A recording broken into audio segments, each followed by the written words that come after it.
러시아가 가장 안전하다고 믿었던 항구 안에서 잠수함이 멈췄습니다. 공격자는 전투함도 미사일도 아니었습니다.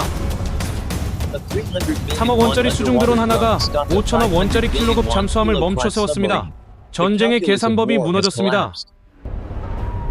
이제 잠수함도 항구도 안전하지 않습니다. 바다의 규칙은 이미 바뀌었습니다. 러시아가 가장 안전하다고 믿었던 항구 안에서 잠수함이 멈췄습니다. 전투함도 아니고 미사일도 아니었습니다.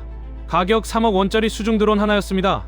5천억 원이 넘는 킬로급 잠수함은 도망칠 시간도 반격할 기회도 없었습니다.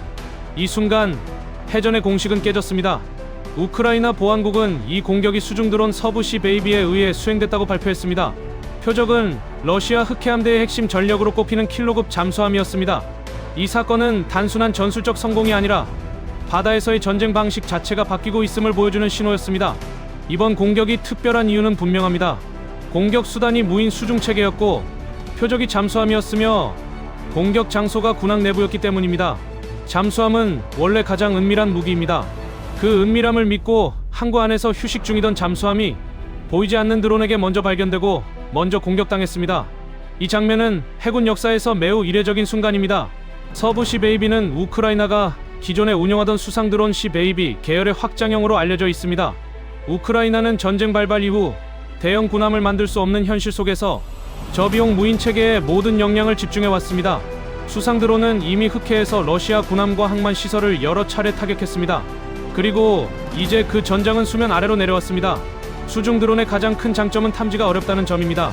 레이더에 잡히지 않고 시각적으로도 확인이 불가능하며 기존 항만 방어 체계의 사각지대를 파고듭니다. 러시아는 항구 입구에 차단물과 감시 장비를 설치해왔습니다. 그러나 대부분은 수상 위협을 전제로 설계된 체계였습니다. 수중에서 침투하는 소형 드론까지 완벽히 차단하기는 어려웠습니다. 이번 공격에서 표적이 된 킬로급 잠수함은 러시아 해군의 핵심 자산입니다. 소음이 극히 적어 탐지가 어렵고 칼리브르 순항미사일을 탑재해 장거리 타격이 가능한 전략 무기입니다. 이 잠수함은 우크라이나 본토를 공격하는 데 실제로 사용돼 왔습니다. 우크라이나 입장에서 보면 이 잠수함은 단순한 군함이 아니라 직접적인 위협이었습니다. 한 척의 가격은 약 4억 달러, 한화로 5천억 원이 넘는 수준입니다. 건조 기간과 훈련 인력까지 고려하면 단순한 숫자 이상의 가치가 담긴 자산입니다. 그런 잠수함이 항구에서 움직이지 못하게 됐다는 것만으로도 러시아 해군에는 큰 부담입니다.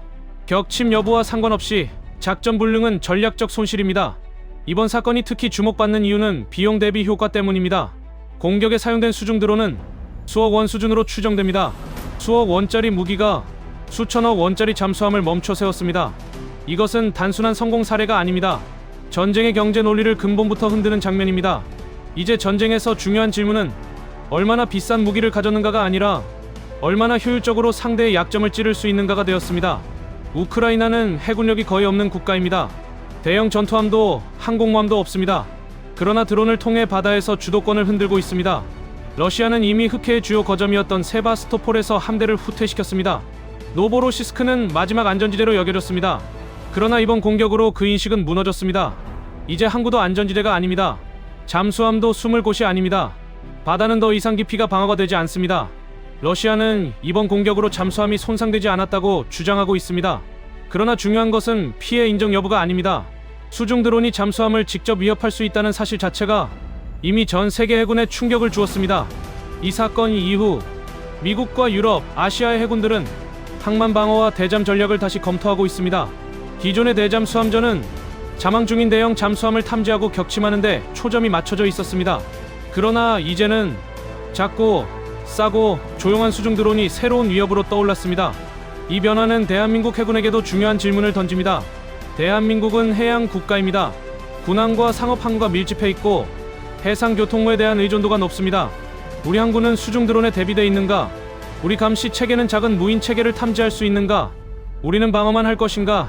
아니면 공격 능력도 갖출 것인가? 우크라이나의 사례는 분명한 메시지를 전합니다. 군사력의 크기가 아니라 기술의 방향과 사고의 전환이 전쟁의 결과를 바꿀 수 있다는 점입니다. 무인 체계는 더 이상 보조 전력이 아닙니다. 이제는 전장의 중심으로 이동하고 있습니다. 바다는 조용히 변하고 있습니다. 보이지 않는 드론들이 해전의 규칙을 다시 쓰고 있습니다. 이번 사건은 한 척의 잠수함 이야기로 끝나지 않습니다. 전쟁의 방식, 해군의 역할, 전략의 기준이 모두 바뀌고 있음을 보여주는 장면입니다. 그리고 그 변화는 이미 시작됐습니다.